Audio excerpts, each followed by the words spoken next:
Continuous है, ठीक है। कॉन्टिन्यूटी कहां से आई है? कॉन्टिन्यूस, और कॉन्टिन्यू मीन्स लगातार, लगातार लगातार होता रह रहा है, लगातार होता जा रहा है। अब लगातार पढ़ते जा रहे पढ़ते जा रहे पढ़ते जा रहे, तो लगातार कौन पढ़ता जा रहा है?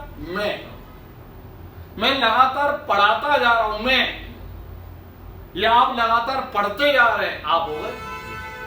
तो यहां पर कॉन्टिन्यू होता है। अब यहां पे मैथमेटिक्स में कॉन्टिन्यूटी की बात आ रही है, तो मैथमेटिक्स में लगातार क्या हो रहा है? क्योंकि हम मैथमेटिक्स की बात कर रहे हैं, तो मैथमेटिक्स में लगातार क्या चीज हो रही है जो लगातार होती जा रही है, वो हम डिस्कस करते हैं फंक्शन में। किसमें? फंक्शन, रियल फंक्शन में। क्या चीज लगातार होती जा रही है वो मैथमेटिक्स में फंक्शन में देखते हैं।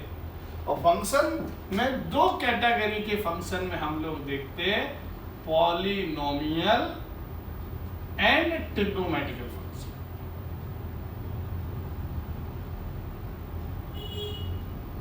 फंक्शन में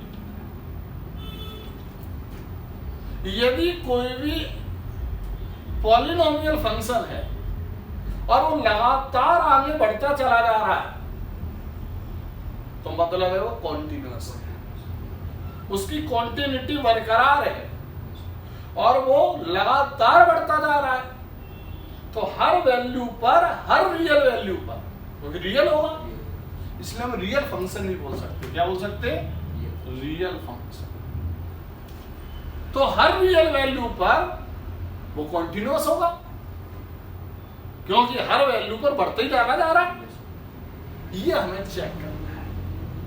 यदि लगातार फंक्शन, कोई भी फंक्शन है लगातार बढ़ता चला जा रहा है रियल में, तो रियल का मतलब हर रियल नंबर पर वो कॉन्टिन्यूअस होगा। तो ये आप चेक करके बताएंगे कि हर रियल वैल्यू पे वो फंक्शन कॉन्टिन्यूअस है कि नहीं, ये चेक करना है, ठीक है। ये हम कैसे चेक करेंगे? पहले हम इसका कॉन्टिन्यूटी का मतलब फंक्शन से समझते हैं, फंक्शन से। तो पहला पॉइंट समझते हैं पॉलिनोमियल फंक्शन क्या होता है, और दूसरा पॉइंट हम समझते हैं ट्रिग्नोमेट्रिकल फंक्शन क्या होता है। पॉइंट समझ में आएगी? एक बार हम रिकैप दे देते हैं। मैथमेटिक्स का, कैलकुलस का बहुत ही इंपॉर्टेंट टॉपिक है। पहले आता है लिमिट, फिर आता है कॉन्टिन्यूटी, फिर आती है डिफरेंशिएट। मतलब लिमिट है, लिमिट का मतलब है कि यदि x टेंड्स टू 2 है तो 2 नहीं है, 2 का नियर बाई अप्रोचेबल पॉइंट है, जो नियर बाई नेबर है वो लेफ्ट साइड भी और राइट साइड। इसलिए दो प्रकार की लिमिट होती है, LHL और RHL, ठीक है। अब पॉइंट आई, हमने आपको बताया था कि LHL और RHL बराबर है, और जिस x टेंड टू 2 यदि हम देख रहे हैं तो 2 पर फंक्शन की वैल्यू v उसके बराबर हो गई, तो शादी हो जाएगी। मान लिया आप किसी की शादी के लिए गए हो, लड़के की अपनी बहन की शादी के लिए गए, तो आप क्या करते? उसके जो नियर, जो करीबी हैं, पड़ोसी हैं, जो नियर बाई पड़ोसी है, दूर के पड़ोसी उसके विषय में वो तो कभी कभार देख लेते हैं, जो नियर बाई पड़ोसी उसकी एक एक हरकत को वॉच करते हैं, वो उसकी करेक्ट इंफॉर्मेशन बता पाएंगे, राइट। तो वो जो लेफ्ट साइड में जो पड़ोसी है, जो नियर बाई है, उसने जो इंफॉर्मेशन दी, और जो लेफ्ट साइड में जो पड़ोसी है नियर बाई, उसने जो इंफॉर्मेशन दी, वो आपस में बराबर है। और जो व्यक्ति ने बताई जिसका शादी करने जा रहे, तो वही इंफॉर्मेशन उसने बताई, इसका मतलब सही कह रहा था, हम शादी कर देंगे, मतलब शादी कर दी हम, मकसद जिस मकसद से वो कंटिन्यू हो गया और फंक्शन हमारा कंटिन्यूअस हो गया। यानी LHL RHL के इक्वल, और उस वैल्यू पर, जिस वैल्यू पर LHL की बात कर रहे हैं, जिस वैल्यू पर मान लीजिएगा हम x इक्वल टू c पर हम फंक्शन देख रहे हैं, तो x इक्वल टू c पर यदि फंक्शन की वैल्यू मान लीजिएगा pi, तो x tends to c minus देखोगे, तो माइनस c माइनस पे भी pi, और c प्लस पे भी RHL हो गया pi, तो मतलब कॉन्टिन्यूअस होगा। यदि एक जगह भी P नहीं आई तो कॉन्टिन्यूअस नहीं होगा। यानी कहने का मतलब है कि यदि कोई फंक्शन है y as a function of x, right, और हमको चेक करना है x इक्वल टू c पर कि फंक्शन कॉन्टिन्यूअस है कि नहीं, मतलब है कि x f ऑफ c आपका x इक्वल टू c, इसकी वैल्यू आ गई p। अब हमें चेक करना है limit x tends to c minus और f ऑफ x जो आया वो भी p आ गया। लिमिट हमको चेक करनी x tends to c plus f of x equal to p आ गया। क्या आ गया? p आ गया। मतलब ये क्या है? LHL है, ये क्या है? RHL है, और ये क्या है? फंक्शन की वैल्यू। तीनों बराबर हो गया, मतलब फंक्शन एज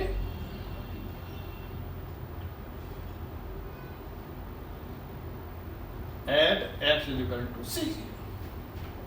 और यदि मान लो LHL इक्वल टू RHL है बट f ऑफ c के बराबर नहीं है तो डिसकंटिन्यूअस है। और यदि LHL equal to f of c है बट RHL के इक्वल नहीं है तो भी डिसकंटिन्यूअस है। अब हमने क्या किया? ये बराबर किया। अब हमने बोला RHL is equal to f of c is not equal to LHL, तब भी डिसकंटिन्यूअस। नहीं, हमको कॉन्सेप्ट मैथमेटिक्स एक ऐसी चीज है जो प्रैक्टिकल लाइफ में कनेक्ट होती है। हम जहां पर जिस मकसद से जा रहे हैं वो मकसद यदि पूरा हो गया मतलब कॉन्टिन्यूटी बरकरार है। मतलब है कि जिस कार्य के लिए गए थे उस वैल्यू पर फंक्शन की जो वैल्यू आई है वो LHL और RHL के बराबर हो गई तो मतलब हमारा काम हो जाएगा। वैसे हम गए और हमने उस फंक्शन की वैल्यू LHL RHL के बराबर फंक्शन की वैल्यू लिमिट के इक्वल नहीं हुई तो काम पूरा नहीं होगा, मतलब डिसकंटिन्यूअस। तो कॉन्टिन्यूटी की बात और डिसकंटिन्यूटी की बात हमने डेली लाइफ में करते हैं, इसलिए तो मैथमेटिक्स में आया। तो मैथमेटिक्स का रोल हमारी डेली लाइफ से कि जो भी हम कार्य कर रहे हैं वो बरकरार किया जाए कि ना किया जाए। तो बरकरार हम कब रखते हैं? जब हमें उसका आउटपुट मिलता है, जब उसका हमें इम्पैक्ट मिलता है और उसका हमें सस्टेनेबिलिटी मिलती है। तीन चीजें हैं, आउटपुट, फ्यूचर में आउटकम्स, फ्यूचर में आउटकम्स की बात हम फ्यूचर में करते हैं, और उसका इम्पैक्ट क्या है और सस्टेन कितना है, कितना वो उसका वैल्यूएबल है, कितना सस्टेनेबिलिटी है। ये चार बातें जिंदगी में फिजिक्स में भी लगती है, केमिस्ट्री में भी लगती है, मैथ्स में भी लगती है, बायोलॉजी में अलग सब्जेक्ट में भी लगती हैं। यदि हम कोई धंधा करते हैं उसमें भी लगती है, हम कोई गवर्नमेंट चला रहे हैं, गवर्नमेंट रन कर रहे हैं उसमें भी लगती है, हम संस्थान चला रहे हैं वहां भी लगती है, हम ऑर्गेनाइजेशन चला रहे हैं वहां भी लगती है, हर जगह लगती है, पढ़ाई में भी। तो देखो अपने आप आ गया ये, अपने आप हमें किस कंडीशन किसकी निकल के आ गई? किसकी कंडीशन? डिसकंटिन्यूअस की आ गई। हमें पढ़ने की आवश्यकता ही नहीं पड़ी। हम लोग तो अलग अलग रट्टू तोता की तरह लगे हैं, कॉन्टिन्यूअस, कॉन्टिन्यूटी, डिसकंटिन्यूटी। अरे रटना क्या है, इसमें अपने आप ही है, ठीक है कि नहीं?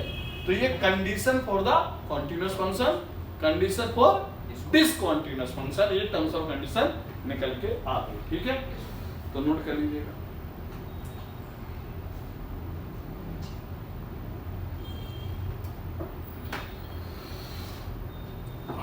ये फंक्शन एज डिसकंटिन्यूअस